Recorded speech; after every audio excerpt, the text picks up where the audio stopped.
ጤና ይስጥልን እንደምን አርፍዳችኋል ይህ የመኳንንት በሬ ፖድካስት ነው እንግዲህ በፖድካስቱ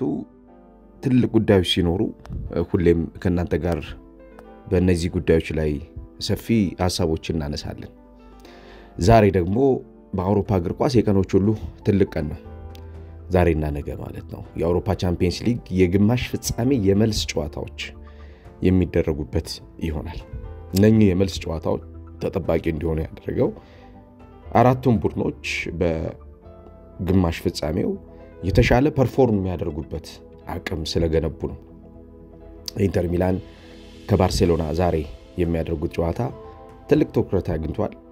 እንዲሁም ነገ አርሰናል ከፒኤስጂ ጋር በሜዳው ውጭ የሚያደርገው ጨዋታ ይጠበቃል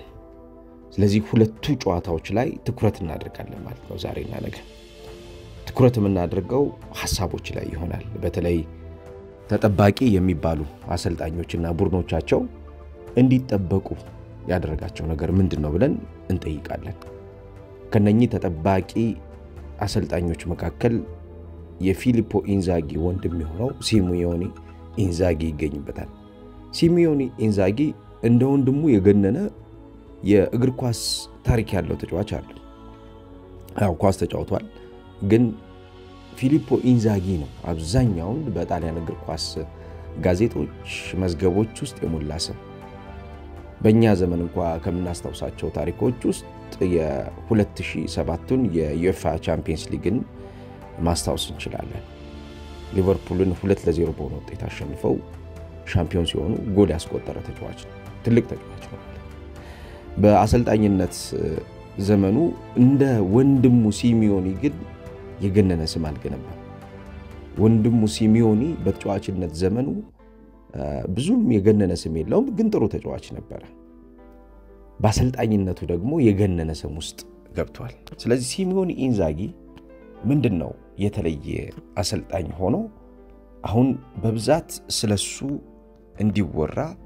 ያደረገው የሚለውን እናወራለን ሰፊ ሐሳቦችን እናነሳለን የኢንዛጊ ቤተሰቦች በተጫዋችነት ዘመናቸው በአሰልጣኝነት ዘመናቸው በጣም ስኬታማ የሚባሉ ናቸው ይሄ የሲሚዮኒ ኢንዛጊ ትልቁ ስኬት የሚያጠቃ ቡድን መሆኑ እንግዲህ በአሰልጣኝነት ዘመኑ ይሄ ሰው ትልቅ የማኔጀሪያል ካሪየር የሚባለው የላዚዮ እግር ኳስ ቡድንን ከ2016 እስከ 21 ያሰለጠነበት ነው አንድ ያሰለጠነው ላዚዮ ነው ከዛ በኋላ ነው እንግዲህ ወደ ኢንተር ሚላን የመጣው ማለት ነው በኢንተር ሚላን አሁን የተሳካ የሚባል ጊዜ ያሳለፈ ይገኛል ኢንተርን ወደ ተሻለ ቦታ ለማምጣት ወደ ተሻለ ቦታ ለማድረስ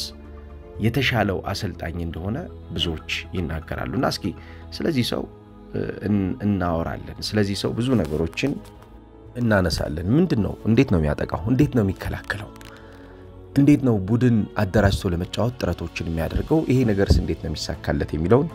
ለማየት እንሞክራለን ዛሬ የሚገጥመው ባርሴሎና ለባርሴሎና እንዴት አስቸጋሪ ቡድን ይሆናል የሚለው ኤክስፔክት የሚደረግ ብዙዎች ዛሬ ባርሴሎና ጥሎት ያልፋል የሚል ሐሳብ ያነሳሉ እኔ ከዛ ሐሳብ ተቃራኒ ነኝ ኢንተር ሚላን ዛሬ ባርሴሎናን በብዙ እንቅስቃሴዎች ያስቸግረዋል ብዬ ነው ማስበው ለፍጻሜም ካጫዋቸው ቡድኖች መካከል ኢንተር ሚላን አንዱ ነው ዛሬ ባርሴሎናን ጥሎ ኢንተር ሚላን ፋይናል ሊደርስ የሚችልበት እድል ይኖራል ብዬ አስባለሁ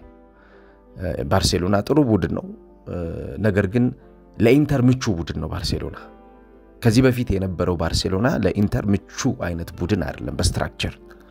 ይሄኛው ግን ለኢንተር ምቹ የሆነ ቡድን ነው ስፔስ የሚተው ቡድን ነው በኦቨርላፒንግ እና አንደርላፒንግ እንቅስቃሴ ውስጥ ጥድፊያዎች አሉ ከዛ ውጭ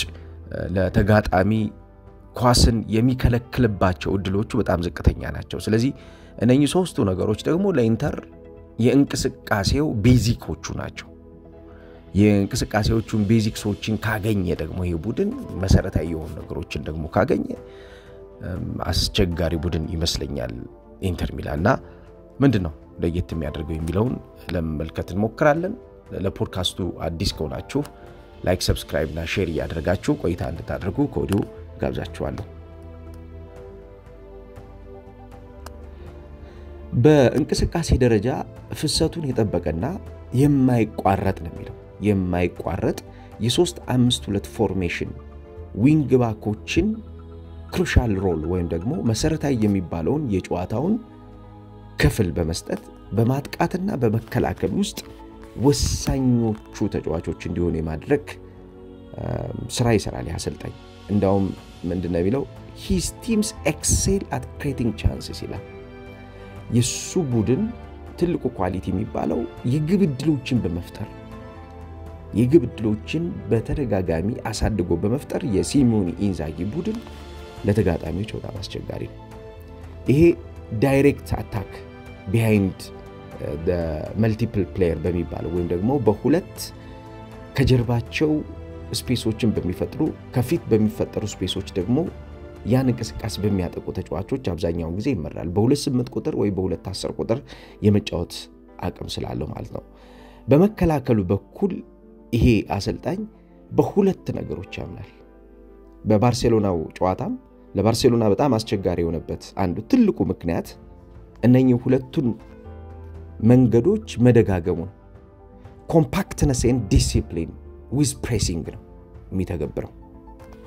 በእያንዳንዱ ኳሱ ባለበት ወይም ደግሞ አደገኛ የሆኑ እንቅስቃሴዎች አሉ ተብሎ በሚታሰቡባቸው ቦታዎች ለተጋጣሚ ቡድን ምንም አይነት የመጫወቻ ወይም ደግሞ ብሪዚንግ ስፔስ የሚባለው የመተንፈሻ ቦታ የሚሰጥ አይነት አሰልጣኝ አይደለም ባርሴሎና በዚህኛው የጨዋታ ዘመኑ በመሄድና በመምጣት በጣም ስኬታማ ቡድን በመሄድና በመምጣት ማለት በማጥቃቱና ተመልሶ ደግሞ በመከላከሉ በኩል ማለት ነው የድሮ የምናውቀው ባርሴሎና ግራጁዋል ፕሮሰሲንግ ላይ ነው የሚያምነው ይሄኛው ቡድን ደግሞ ፋስት ፕሮሰሲንግ ላይ ነው የሚያምነው በፍጥነት ፕሮሰስ አድርጎ እንደገና ሪፕሮሰስ ማድረግን ሄዶ መመለስ ነው ያኛው ግን ቀስ ያሉ ነገሮችን በጋራ እየሄዱ ያጠቁ በጋራ እየተከላከሉ ነው የሚመለሱት ያው ሁለቱ ነገሮች ላይ ነው ትኩረት የሚያደርጉት ከስፒድ እና ከሙቭመንት ይልቁን ስፔስ እና ኳስ ላይ ትኩረት ያደርጋሉ ይሄኛው ስፔስን ስፒድን ሙቭመንትን በደንብ አድርጎ የሚሰራ ቡድን ነው ይሄኛው ባርሴሎና ስለዚህ ይሄን ለማድረግ ኮምፓክት መሆን አለባችሁ ብሎ የሚያስብ አሰልጣኝ ነው ዲሲፕሊን በእንቅስቃሴ በእያንዳንዱ የጨዋታ ክፍል ላይ ዲሲፕሊንድ የሆኑ ተጫዋቾች ደግሞ እንዲኖሩ ይፈልጋል አብዛኛው የጨዋታዎቹ ክፍሎች ከጃችን ይወጣሉ ብሎ የሚያስበው ሲሚዮኒ ኢንዛጊ ዲሲፕሊንድ መሆን ካልቻለ ነው በእንቅስቃሴ እንዴት ማሸነፍ አለበት የሚለው ነገር ምን ሰራው እንዴት መጫወት አለበት የሚለው ነገር ጠንቅቀን ስናውቀው ነው ብሎ የሚያምን አሰልጣኝ ነው እስኪ ኢምፖሴሽን ላይ ወይም ደግሞ የኳስ ቁጥጥር በሚኖረው ሰዓት ምንድነው የሚያደርገው የሚለው ነገር እንመልከት በተለይ ካራክተራይዝድ የሚደረግበት ወይም ደግሞ የሚገለጽበት ነገር ምንድነው የሚለው ነገር ለማየት ስለምንሞክር ማለት ነው ሙቭመንት ኤንድ ሮቴሽን በጣም ቤዚክ የሚባለው መሰረታዊ የሱ ሐሳብ ነው ሁለተኛው allow player to exploit space ተጫዋቾች የተጋለጡ ሜዳዎችን እንዲያጠቁ የተጋለጡ ሜዳዎችን እንዲፈጥሩ ይፈልጋል ከዛውጭ maintaining attacking momentum ወይም ደግሞ የማጥቃት ቅጽበቶችን መጠበቅ እነዚህን መደጋገም የሚፈልግ አሰልጣኝ ነው ሶስቱ ነገሮች እስኪ ለመመልከት እንሞክር ኮንስታንት ሙቭመንት ኤንድ ሮቴሽን በኮንስታንት ሙቭመንት ኤንድ ሮቴሽን ውስጥ ቋሚ በሆነ እንቅስቃሴና ቋሚ በሆነ የተጫዋቾች ልውውጥ ከተመለከት ነው ያሰልጣኝ አብዛኛውን ጊዜ የሚጠቀማቸው ተጫዋቾች መነሻ ሐሳብ አድርገን ነው የምናየው ያኒክ ቢሴክ አለ ከያኒክ ቢሴክ መሃል እና እንዲሁም ደግሞ አጠገቡ ከሚጫወቱ ተጫዋቾች ስንነሳ ደግሞ አቼርቢ በጣም ጥሩ የሚባለው ተጫዋች ነው ይሄ ተጫዋች አብዛኛውን ጊዜ ሁሉንም ነገር ያሟላ መሆኑ በሲሚዮኒ ኢንዛጊ ተመራጭ አድርጓል የአየር ላይ ኳሶቹ በጣም ጥሩ ናቸው የምድር ላይ ኳሶቹ ዱዌሎችን ያሸንፋል በፈጣን ቢልድ አፕ ወይም ደግሞ ቶሎ ተጋጣሚ የተዋቸውን ነገሮች ቡድኑ እንዲያጠቃ ቀስቀሶ እንቅስቃሴውን ደግሞ ወደ መሃል በመውሰድና ሁሉንም የሜዳ ክፍሎች አቋርጦ በሚሄዱ ፈጣን ሽግግሮች ላይ አለ ስለዚህ ጥሩ ተጫዋች ነው ሌላው ባስቶኔ ነው the modern center back ከሚባሉ ኳስ ተጫዋቾች መካከል አንዱ ነው ስለዚህ ተጫዋች ከዚህ በፊት ማስቻለው ይሄ የዋይድ ሴንተር ባክ የሚባል ነው ወይም ደግሞ ተስፋፊ የሚባል የመሃል ተጫዋች ነው ስለዚህ የነ አቼርቢ የነ ያኒክ ቢሼክ እንዲሁም የባስቶኔ ሚና በጣም የሚደንቅ ነው ከነሱ ፊት ደግሞ ሞር ሞባይል የሆኑ ተጫዋቾችን ይጠቀማሉ ስለዚህ እነኚህ ተጫዋቾች አብዛኛው ጊዜ ምንድነው የሚያደርጉት ጥቅጥቅ ብለው የመጫወት በእንቅስቃሴ ባርሴሎና የሚፈልገውን ቦታ ያለ መስጠት ሚድፊልድ 6 ሚድፊልድ 7 የመሆን እንቅስቃሴዎቹ ለባርሴሎና አስቸጋሪ ሆነው የማጥቂያ ወይም ደግሞ ይሄ የሽግግር አውትሌቶች እንዳይኖሩ የማድረግ ስራዎችን በተደጋጋሚ ይሰራሉ ማለት ነው ስለዚህ የነኚህ ተጫዋቾች ኮምፓክት ሆኖ መጫወት የአማካኝ ክፍሉ በተለይም ደግሞ የደምፍሪስ እና የዲማርኮ የመስመር የማጥቃት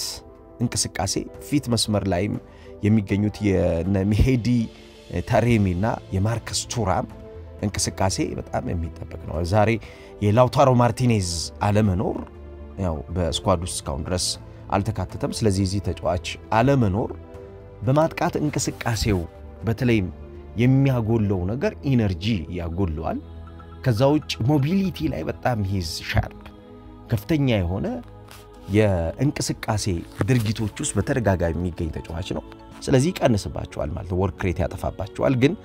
የመሄዲ ታሬሚም አንዱ ትልቁ ኳሊቲ የሚባለው ምንድነው በብልጠት ነገሮችን ማድረግ የሚችል ተጫዋች ነው ይሄ ተጫዋች ብዙ ኳሊቲዎች ያሉት ተጫዋች ነው ስለዚህ ፊት መስመር ላይ በሚመጡ ሽግግሮች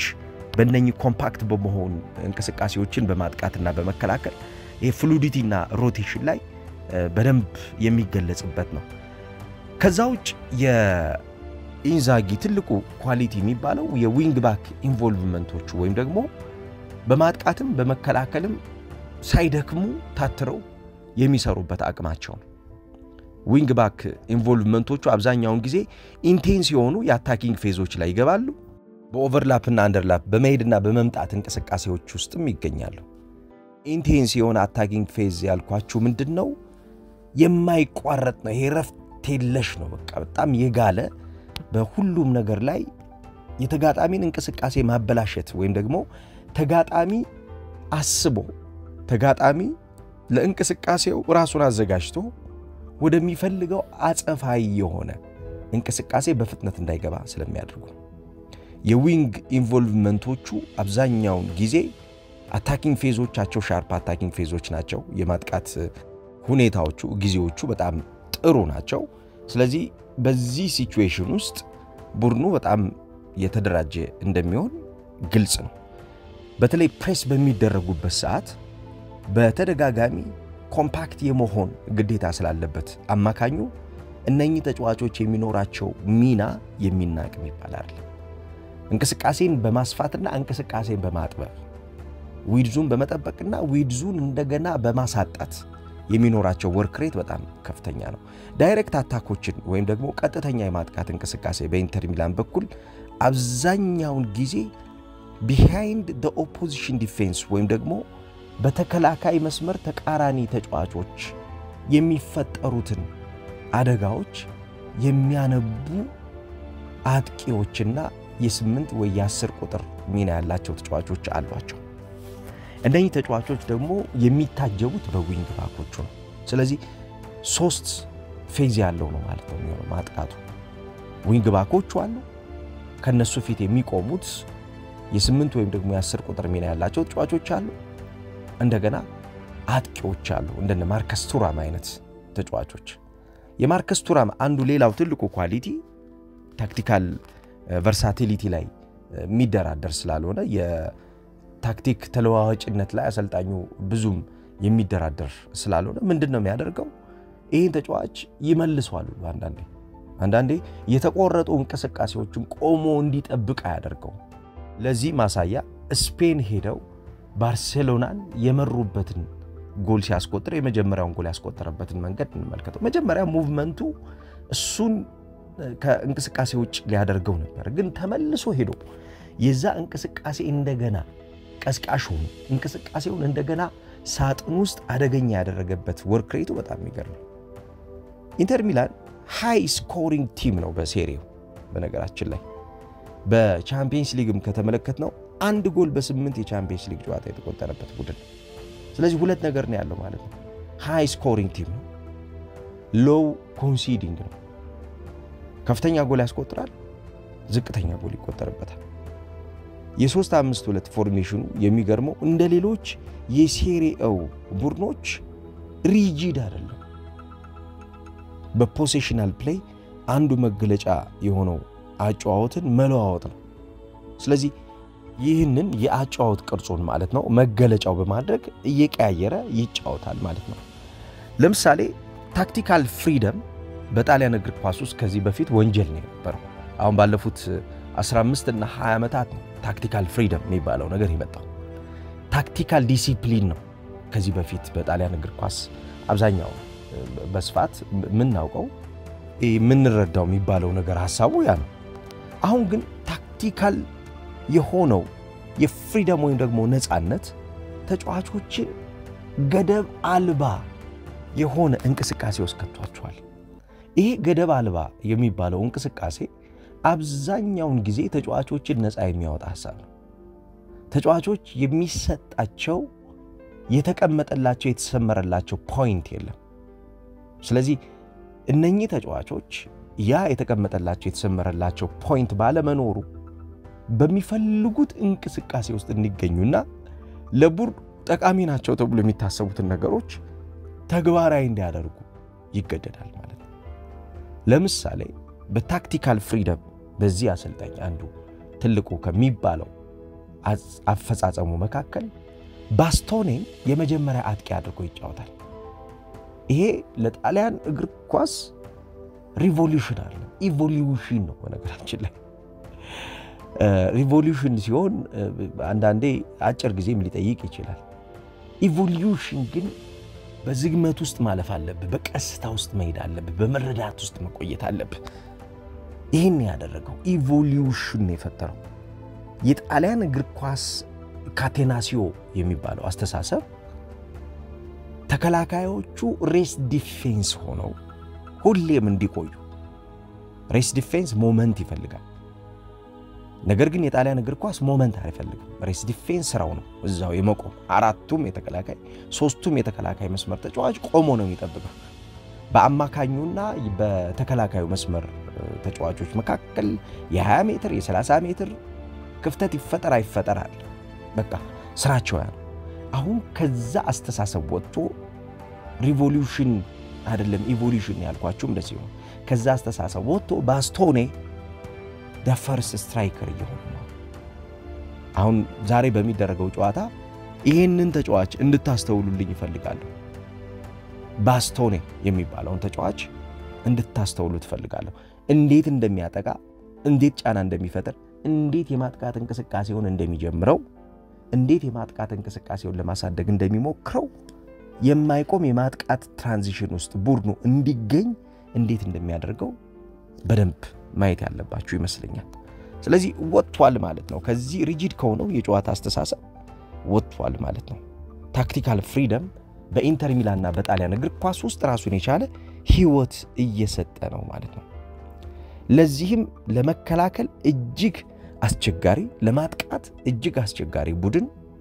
ይሆናል ማለት ነው ኢንተር ሚላን ለመከላከል እጅግ አስቸጋሪና ለማጥቃት እጅግ አስቸጋሪ ቡድን የሚሆንበት ዋነኛው ምክንያት የተጫዋቾች ፍሪደም ገደብ አልባ እንቅስቃሴ በአንድ ቦታ ላይ ሌሎች ተጫዋቾች መጥተው በሚተካኩበት ሰዓት የተለያየ ኳሊቲ ይዘው ስለሚመጡና ያን ኳሊቲ ተመሳሳይ ሆኖ ተቃራኒ ቡድን ኮፓፕ ማድረግ አለመቻሉ ነው ለዚህም ነው አብዛኛው እንቅስቃሴዎቹ የኢንተር ሚላን ለባርሴሎና በጣም ፈታኝ የሚሆኑት በማጥቃት እንቅስቃሴ ደግሞ የማይቋረጥ የተጫዋቾች ልውውጥ አለ ኮንስታንት ሮቴሽን ኢን አታኪንግ ይሄ ብዙ ጊዜ የሚደጋግመው ነው ለምሳሌ ዴምፍሪስ የሚባለው ዊንግ ባኩ ስትራይከር ሆኖ ታገኙታላችሁ እንዳውም በመጀመሪያው ጨዋታ ላይ ብዙ ደቂቃዎች ያሳለፈው ይሄ ተጫዋች ስትራይከር ሆኖ አብዛኞቹ እንቅስቃሴዎቹ ፊት መስመር ላይ ሆኖ ሲያጠቃ እንመለከተዋለን የፊት መስመር ተጫዋቾችን ሚና ሸፍኖ ሲያጠቃ እንመለከተዋለን እንደገና ደግሞ ተመልሶ ወደ መከላከል ደግሞ ዞን ሲገባ እንመለከተዋለን። ቱራም ሲያጠቃ እናየዋለን። እንደገና ደግሞ የዲማርኮን ቦታ ይዛል። ዲማርኮ ደግሞ የቱራም ቦታ ሲይዝ እንመለከተዋለን። ቻናሆሉ የሚባለው ተጫዋች ለምሳሌ በአማካኝ ክፍል ላይ በሚኖረው እንቅስቃሴ ከአማካኝ ክፍል ተነስቶ ወደፊት በሚሄድበት ሰዓት ማርከስ ቱራም የሱን ቦታ ይዞ እንደገና እሱ መጥቶ ፊት መስመር ላይ ደግሞ ሲያጠቃ እንመለከተዋለን። የኒኮሎ ባሬላና የሚኬቴሪያንን ሚና እንደዛ ነው። ስለዚህ ምን እንደሚሰጣቸው ኮንስታንት ሮቴሽን ኢን አታኪንግ ያልተገኙ ቦታዎችን መደበኛ ባልሆኑ ተጫዋቾች ደጋግሞ የመፈለግ ስራ ይሰራል። የተሰጣቸው የራሳቸው ያደረጉት የመጫወቻ ቀጠና አይኖራቸውም ተጫዋቾች። ለዚህ ነው በቡድን እንቅስቃሴ ውስጥ የተሰጠህ የራስህ የሆነ የመጫወቻ ቀጠና ከሌለ ያ ቡድን ሞር ፍሉድና ሞር አስቸጋሪ ቡድን ነው ማለት ነው። ሲጀምር ቶሎ ሴንተር ባኮች ወደፊት ለመግፋት እንዳስፈላጊነቱ አማካኞች ለመሆን የሚሞክሩበት እንጂ ለመቆም የሚያስቡበት አይነት ስትራክቸር አይደለም የሲሞኔ ኢንዛጊ። እደግመዋለሁ። ሲጀምር ቶሎ ሴንተር ባኮቹ ወደፊት በመግፋት አማካኝ ለመሆን ነው የሚሞክሩት። ይሄ ማለት ተጋጣሚን በመጀመሪያው የጨዋታ እንቅስቃሴ ኢርሊ ፕሬስ ለመጀመር ቶሎ ፍቃድ የተሰጣቸው ተጫዋቾችና የተከላካይ መስመር ተጫዋቾች ይኖራሉ ማለት ነው። ዋይድ ሴንተር ባኮቹ ወደፊት የሚሄዱ በመሆናቸው የአማካኝ ክፍሉን በማቆም እንቅስቃሴውን ሞር የተረጋጋ ማድረግ ስራ ይሰራሉ ማለት ነው። የማይቆም የማጥቃት ትራንዚሽን ወይም ደግሞ ሽግግሮች ውስጥ ይገባሉ። ዊንግ ባኮች ሁሌም ማጥቃትን ይፈጥራሉ። ሲከላከሉም ሃይ ፕሬሲንግ ላይ ይቆያሉ ማለት ነው። ሚድ ብሎክ አብዛኛውን ጊዜ ኢንተር ሚላን የሚጠቀምበት በ3-5-2 የሚጀምርበት ቢሆንም ፍሌክሲቢሊቲ እና ዳይናሚክ ሙቭመንትን ግን ይተዋል ማለት አይደለም። ተለዋዋጭነትና ተቀያያሪ የሆኑ የጨዋታ እንቅስቃሴዎችን ይተዋል ማለት አይደለም። ላይን ብሬኪንግ ሎንግ ቦሎች ወይም ደግሞ መስመር ሰባሪዎች ምንላቸው ወይም ደግሞ መስመር ቆርጦ የሚሄዱ ረጃጅም ኳሶችን መስመር የሚያሸንፉባቸውን ኳሶች በመደጋገም የማን ቱ ማን ማርኪንግ ላይ ትኩረት የሚያደርጉ ቡድኖች ሲያጋጥሙት ደግሞ ኢኒሻል መነሻ የሆነ የጨዋታውን ገደብ ባለመተው ያን ቦታ ግን ሌሎች ተጫዋቾች ሸፍነው ለሌሎች ተጫዋቾች እንዲቆይ በማድረግ መልሶ ያን ቦታ የሚጫወቱ ተጫዋቾች ደግሞ ይፈጥራል። ስለዚህ ኢኒሻል አታኪንግ እና ኢኒሻል ፖዚሽን ላይ ትክክለኛ የሆነው የዛ ሐሳብ ጀማሪ ተጫዋቾች ቦታቸውን ጊዜያዊ በሆነ የጨዋታ ሐሳብ ለሌሎች ተጫዋቾች ይለቁና መስራት የሚገባቸውን በፍሉዲቲ ወይም ደግሞ በገደብ አልባ እንቅስቃሴ መስራት የሚገባቸው ነገር ከሰሩ በኋላ እንደገና ኢኒሻል ፖዚሽናቸው መጥተው ይይዛሉ ማለት ነው። ስለዚህ የትኛውን ተጫዋች መያዝ አለብህ ለሚለው ለቡድን በጣም አስቸጋሪ ቡድን ይሆናል ማለት ነው ኢንተር ሚላን። ባርሴሎና ዛሬ ይሄንን ቡድን ለማቆም በብዙ መንገድ ነገሮችን መከልከል ይተበቅበታል። የላሚን ያማል እንቅስቃሴ እንዳለ ሆኖ እንደ ቡድን ግን በተሻለ የቡድን አደረጃጀት ውስጥ ተገኝቶ ያን የቡድን አደረጃጀት ኢንተር ሚላንን ለመስበር የሚያስችል መሆን ይገባዋል ያስባል። ለዚህ ነው የዛሬው ጨዋታ ጠንካራ ጨዋታ ይሆናል ብለን የምንጠብቀው። እናንተ ምን አይነት ጨዋታ ኤክስፔክት አደርጋላችሁ? ብዙ ያልተባለለት ሲሞኔ ኢንዛጊ ቡድኑ ይሄንን ይመስላል። እናንተስ በምን መንገድ ተረድታችሁታል? እስኪ ሐሳብ አስተያየት ስጡበት። ስለነበረን ቆይታ ከልብ አመሰግናለሁ። መኳንንት በርሄ ነኝ። ጥሩ ቀን ይሁንላችሁ። ፖድካስቱ የእናንተ ካልሆነ አሁንም ጆይን አድርጉ፣ የፖድካስቱ ቤተሰቦች ሁኑ።